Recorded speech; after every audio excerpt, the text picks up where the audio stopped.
नमस्कार दोस्तों, मैं आचार्य हरीश आपका अपने चैनल योगा माई लाइफ पे स्वागत करता हूँ। आज मैं आपको श्रीमद् भगवद गीता पढ़ाने जा रहा हूँ, उसके बारे में विस्तार से बताने जा रहा हूँ। हम एक एक अध्याय लेकर एक एक अध्याय पे विस्तार से चर्चा करेंगे और समझेंगे कि श्रीमद् भगवद गीता क्या है, इसके अंदर क्या है, ये किस प्रकार की शिक्षाएं हमें देना चाहती है। आज हम जो शुरुआत में पहले अध्याय जो है फर्स्ट चैप्टर है उसको लेके चलेंगे। फर्स्ट चैप्टर में क्या है और ये चैप्टर क्या शिक्षा देता है, इस चैप्टर से हमें क्या पता चलता है, इसके बारे में हम विस्तार से चर्चा करेंगे। तो शुरू करते हैं। देखिए, जो महाभारत का युद्ध है वो कौरवों और पांडवों के बीच में हुआ था। कौरव और पांडव जो है आपस में चचेरे भाई हैं, उन दोनों के बीच में ये युद्ध हुआ था। युद्ध के कुछ कारण थे, जैसे कि द्रौपदी जो पांडवों की पत्नी थी उसका चीरहरण, भरी सभा में उसकी बेइज्जती करना भी एक युद्ध का कारण था। इसके अलावा भी जो पांडवों का जो राज्य का भाग था वो कौरव ने दबा लिया था, कौरवों ने दबा लिया था, वो भी युद्ध का एक कारण था।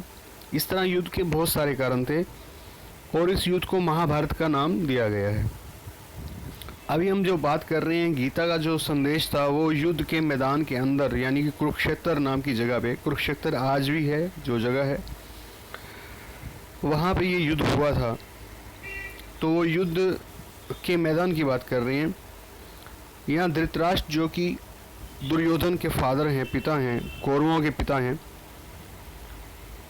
और उनके पास बहुत बड़ी सेना है। इधर से पांडु हैं, 5 पांडव हैं, उनके साथ भगवान श्री कृष्ण हैं, और भगवान श्री कृष्ण जो हैं अर्जुन के सखा हैं, मित्र हैं, और उनके सारथी बने हैं इस युद्ध में। तो कुरुक्षेत्र के मैदान में युद्ध की तैयारी हो चुकी है और युद्ध शुरू होने से पहले की बात है।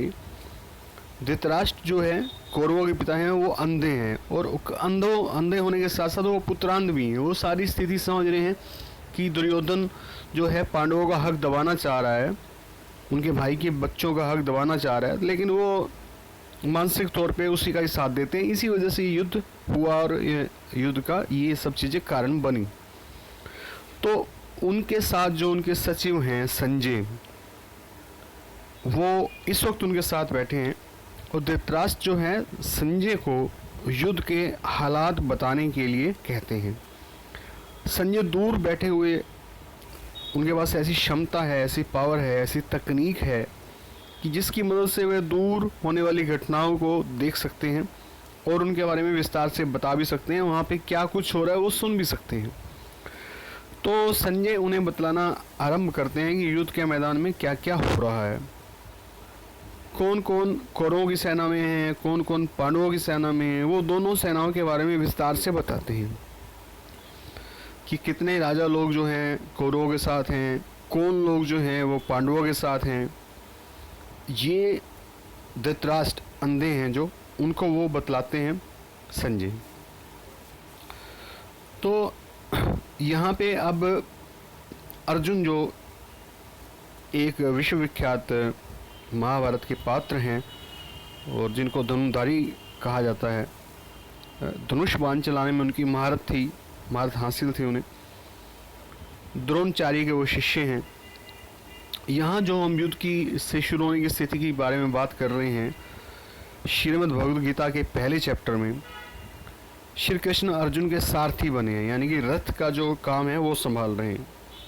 अर्जुन अपने सखा श्री कृष्ण वे युद्ध के सारथी को अपना रथ दोनों सेनाओं के बीच में खड़ा करने के लिए कहते हैं, ताकि वो दोनों सेनाओं के बीच में देख सकें कि हमारे पास कौन कौन लोग हैं और सामने कौन कौन जो लोग हैं वो युद्ध करने के लिए आए हैं, वो उन्हें एक घड़ी देखना चाहते हैं। तो अब क्या है कि दोनों चचेरे भाई हैं, मैंने बताया है कि उनके जो पितामह हैं, जैसे भीष्म पितामह हैं या गुरु हैं, गुरु द्रोणाचार्य हैं, ये सभी लोग दोनों के लिए कॉमन ही है, एक ही है। कौरव भी भीष्म पितामह की गोद में खेले हैं और गुरुजनों की गोदी में खेले हैं, और अर्जुन भी। तो चाचे मामे ताऊ बहुत सारे रिश्तेदार कॉमन हैं। तो अर्जुन ये सब देखना चाह रहे हैं कि किन किन से युद्ध करना है, कौन कौन लोग आए हुए हैं युद्ध के लिए। तो जैसे वो दोनों सेनाओं के बीच में किसी स्थान पे श्री कृष्ण इस रथ को लेके जाते हैं अर्जुन के, तो वो उनको देख के अपने चाचाओं को, मामाओं को, भीष्म पितामहों को, गुरु द्रोणाचार्यों को, कृपाचार्यों को, अपने ही कजिन्स को, अपने ही रिलेटिव्स को देख के बहुत ज़्यादा विचलित हो जाते हैं।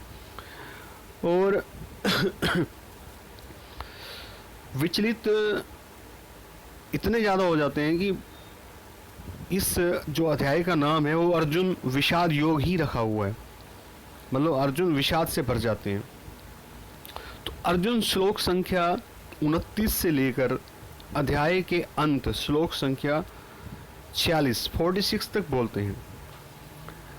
पहली बात तो ये कि जो शुरू करते हैं वो बताना, वो अपने जो रिलेटिव्स को, अपने चाचे मामा दादाओं को देखने के बाद जो बताते हैं कि वो कहते हैं कि मेरा जो शरीर की अपनी स्थिति बताते हैं कि मेरे अंग शिथिल हुए जा रहे हैं, मेरा मुंह सूख रहा है, शरीर पूरा कांप रहा है, त्वचा भी ऐसे जलन सी हो रही है, और जो मेरा धनुष है, मेरा हथियार है, वो मेरे हाथ से ऐसे गिरा सा जा रहा है। और फिर वो मन की स्थिति पे जाते हैं कि मन में क्या हो रहा है। मन की स्थिति पे आते हैं, बताते हैं कि उनका मेरा मन जो भ्रमित सा हो रहा है कि मैं ये क्या करने जा रहा हूँ, और बड़ा असमंजस सा महसूस कर रहा हूँ। ये अपने जो सखा हैं, मित्र भी हैं उनके और सारथी भी हैं, श्री कृष्ण को बता रहे हैं। यानी कि अपने रिलेटिव्स को युद्ध के मैदान में देखने पर उनको जितने भी लक्षण दिखाई देते हैं विपरीत दिखाई देने लग जाते हैं। यानी एक प्रकार से अपने बंधुओं को देख के मानसिक रूप से बहुत ज़्यादा विचलित हो जाते हैं। तो उसी बात को ये डिस्क्राइब कर रहे हैं, बता रहे हैं कि मुझे क्या क्या हो रहा है। यानी कि अर्जुन के मन में विभिन्न प्रकार के प्रश्न उठ रहे हैं। अर्जुन भूल जाते हैं कि ये युद्ध करने क्यों आए थे, युद्ध के कारण क्यों थे, उनकी पत्नी द्रौपदी का अपमान और उनको मारने की कोशिश करना कौरवों द्वारा, और उनके हिस्से का राज्य दबा लेना कौरवों द्वारा, और बहुत सारी बातें, सब बातें भूल जाते हैं। अब उनकी जो साइकोलॉजी है, उनके मन की जो बदलाव हैं साइकोलॉजिकल, वो धीरे धीरे बदल रहे हैं।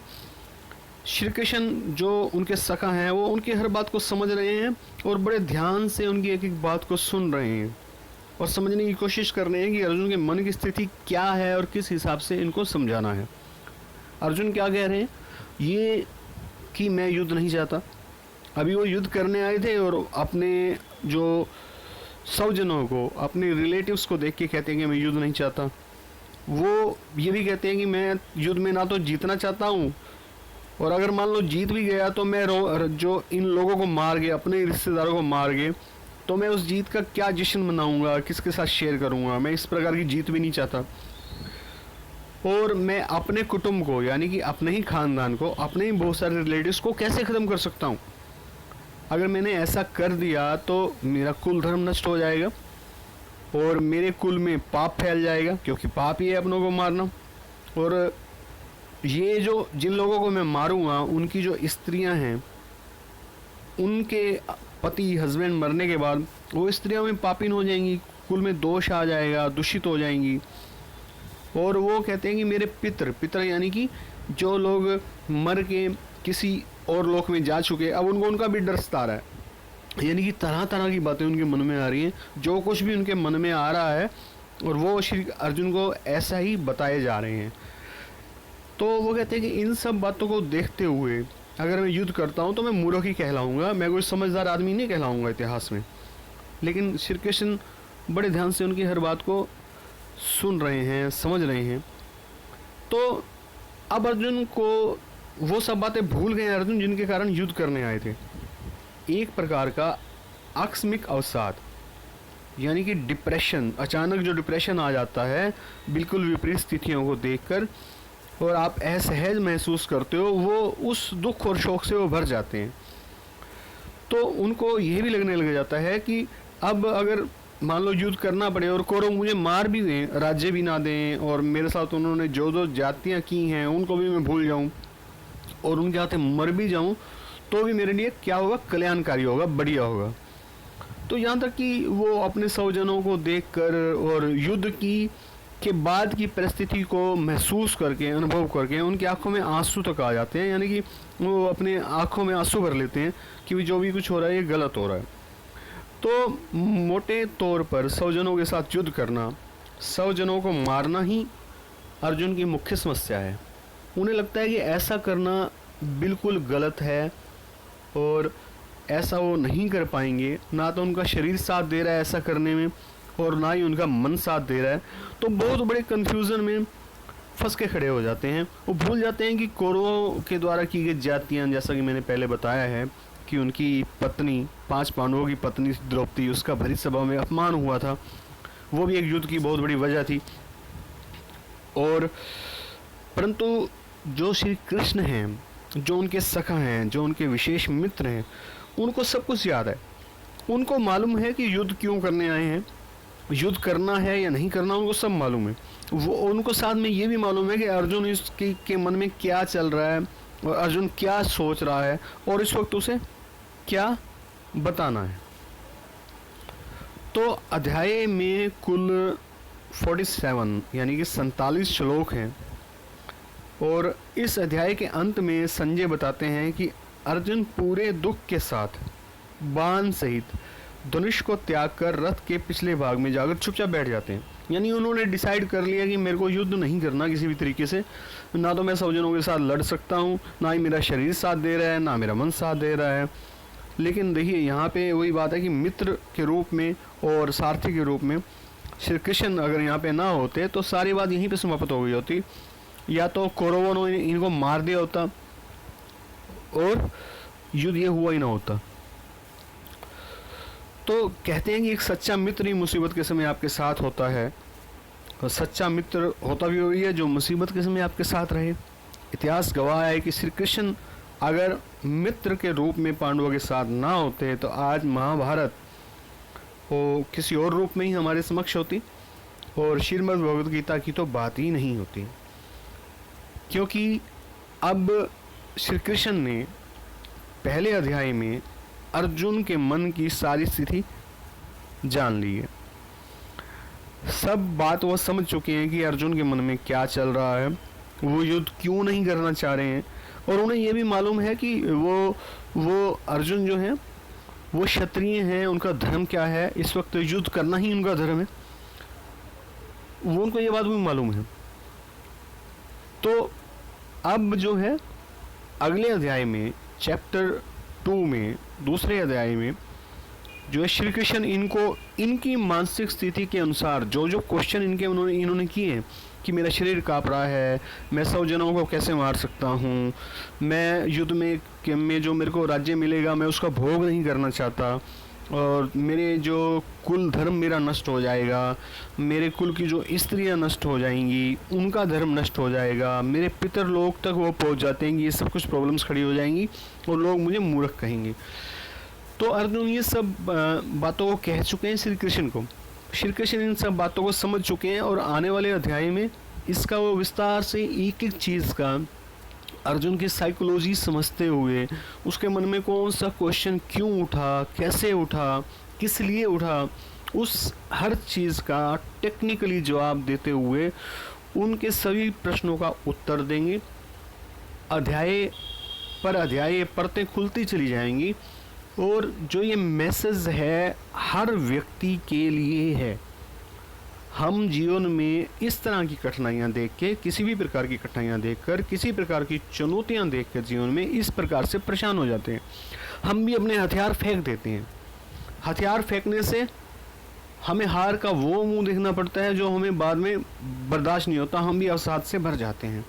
तो इस अध्याय का नाम है अर्जुन विषाद योग, यानी कि विषाद से भर जाते हैं, डिप्रेशन से भर जाते हैं, बहुत बड़े डिप्रेशन से भर जाते हैं कि युद्ध करने आया छोड़ देते हैं, भाई मुझे नहीं लड़ना है, मैं नहीं लड़ूंगा इनके साथ, मैं लड़ ही नहीं सकता। तो श्री कृष्ण को इस अवसाद को, इस डिप्रेशन को, क्योंकि अभी कोई मेडिसिन दे नहीं सकते, युद्ध शुरू ही होने वाला है थोड़े समय में, तो उनको बातों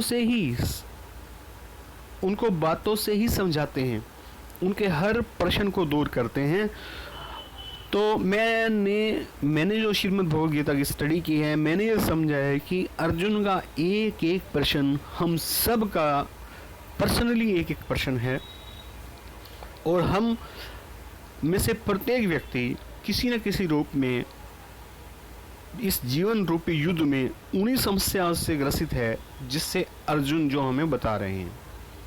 यहाँ हमें युद्ध किसी सवजन से नहीं करना है, यहाँ युद्ध हमें अपने आप से करना है। और गीता का असली संदेश है भी यही कि अपने आप से युद्ध करना है। वो किस तरीके से अपने आप से युद्ध करना है, किस तरीके से अपने आप को बचाते हुए जीवन रूपी यात्रा करनी है, ये गीता का संदेश है। देखिए, ये बात तो हमें माननी होगी कि हमारा जन्म जो है केवल धन कमाने के लिए नहीं हुआ, और ना ही धन संचित करने के लिए हुआ है, और ना ही वस्तुएं संचित करने के लिए हुआ है। दुनिया की कोई भी वस्तु, दुनिया का कोई भी धन, दुनिया की कोई भी चीज़ जो है हमें वो हैप्पीनेस नहीं दे सकती जो हम सुपर पावर से कनेक्टेड होके ले सकते हैं। तो गीता का जो संदेश है, गीता जो समझाती है, गीता हमें संसार से परे लेके जाती है और उस सुपर कनेक्शन के साथ कनेक्टेड करने की कोशिश करती है। इसका मतलब ये कतई नहीं है कि अगर हम धार्मिक हो जाएंगे, अगर हम गीता को स्टडी करना शुरू कर देंगे तो हम इस संसार से दूर चले जाएंगे, ऐसा कुछ भी नहीं है। बल्कि ऐसा है कि जैसे जैसे आप गीता को पढ़ेंगे, जैसे जैसे आप गीता को समझेंगे, आपको संसार अच्छा लगने लग जाएगा। आपको चुनौतियाँ भी अच्छी लगेंगी, आपको सुख भी अच्छा लगेगा, आपको दुख भी अच्छा लगेगा। तो हम अगला अध्याय इसके बाद जो है शुरू करेंगे, मैं उसका वीडियो भी डालूँगा। मेरे चैनल का नाम है जो है योगा माई लाइफ। पूरी गीता मैं आपके समक्ष रखूँगा। मैं गीता को पिछले 10 सालों से स्टडी कर रहा हूँ। मैंने गीता पे 2 साल का ऑफिशियल कोर्स भी किया है। तो मुझे आशा है, मुझे ऐसा लगता है कि मैं आपको कुछ ना कुछ अवश्य समझा पाऊँगा। तो आप कृपया मेरे चैनल को सब्सक्राइब कीजिए। अगर मेरा ये वीडियो पसंद आया हो तो इसे लाइक कीजिए। आपका धन्यवाद। Thank you very much.